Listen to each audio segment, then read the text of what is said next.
પાટણ જિલ્લા બાલ કલ્યાણ સમિતિની ટીમે પાટણ સિવિલ હોસ્પિટલની મુલાકાત લીધી। તેજાયેલા નવજાત શિશુના સ્વાસ્થ્ય અને સ્થિતિ અંગે તાગ મેળવ્યો હતો। પાટણ સિવિલ હોસ્પિટલના પરિણામો અજાણ્યા વ્યક્તિ દ્વારા તજેલા બાળકને મુકાયું હતું। 14 ઓગસ્ટના દિવસે અજાણ્યા વ્યક્તિ દ્વારા સિવિલના પારણામાં નવજાત શિશુ મુકાયું હતું। તેજાયેલા નવજાત શિશુને સિવિલમાં પારણામાં મુકાયાની જાણ થતાં બાળ એકમને થઈ હતી। પાટણ જિલ્લા બાળ એકમ દ્વારા બાળ કલ્યાણ સમિતિને જાણ કરાઈ।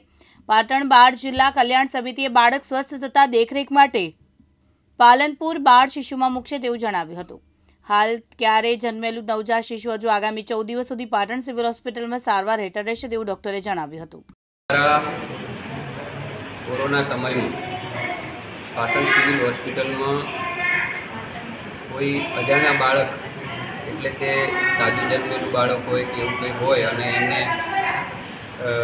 ક્યાંક બાળક લોકો ફેંકી દેતા હોય છે અને એ સારા શુભ હેતુસર પાટણ સિવિલ હોસ્પિટલમાં કોરોના કાળમાં એક પારણું મૂકવામાં આવ્યું હતું અને એ પારણામાં કોઈકે 14મી ઓગસ્ટે બાળકને કોઈ મૂકી ગયું હતું અને એ બાળકની સમાચાર જિલ્લા બાળ સુરક્ષા એકમને થતાં એમણે મને જાણ કરેલી અને ત્યારબાદ અમે બાળ કલ્યાણ સમિતિના સભ્યોએ ત્યાં સિવિલ હોસ્પિટલમાં મુલાકાત કરેલી અને બાળકની સ્થિતિ કેવી છે એ જાણેલી।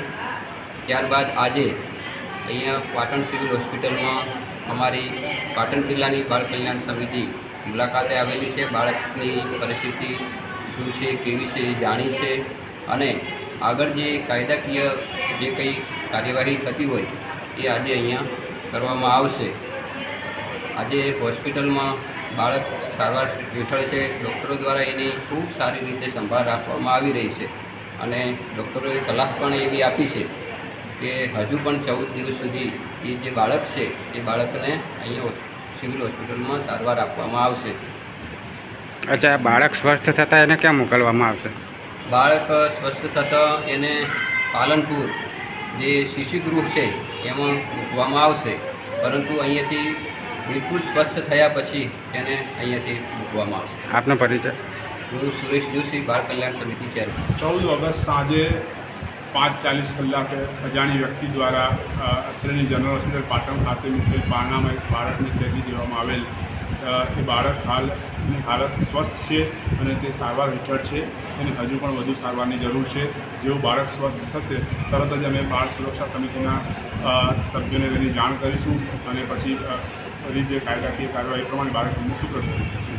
હાલ બાળકની હાલત સ્વસ્થ છે અને તેને નળી દ્વારા અમે પાવડરનું દૂધ પણ આપી રહ્યા છીએ। આપનો પરિચય? આપનો પરિચય? ડૉક્ટર રાજેશ ઠક્કર, બાળ રોગ નિષ્ણાત, સિવિલ હોસ્પિટલ પાટણ। 14મી ઓગસ્ટના સાંજના સુમારે જે અનામી પારણું સારા આરસીથી અહીંયા સિવિલ હોસ્પિટલ ખાતે બાળ સુરક્ષા એકમ દ્વારા મૂકવામાં આવેલ છે, તેમાં એક નવજાત શિશુને ત્યાં રાખવામાં આવેલ અને અમને અત્યારે જાણ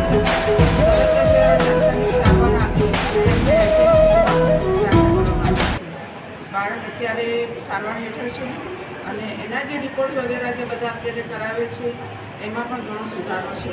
અત્યારે હાલ આપણી સાથે બાળ રોગ નિષ્ણાત આપણા ડૉક્ટર રાજેશભાઈ ઠક્કર હાજર છે, તો એમની સાથે આપણે જાણકારી મેળવીશું। હાર્દિક સોલંકી સાથે ઉપેશ પંચાલ, દિવ્યાંગ ન્યૂઝ, પાટણ।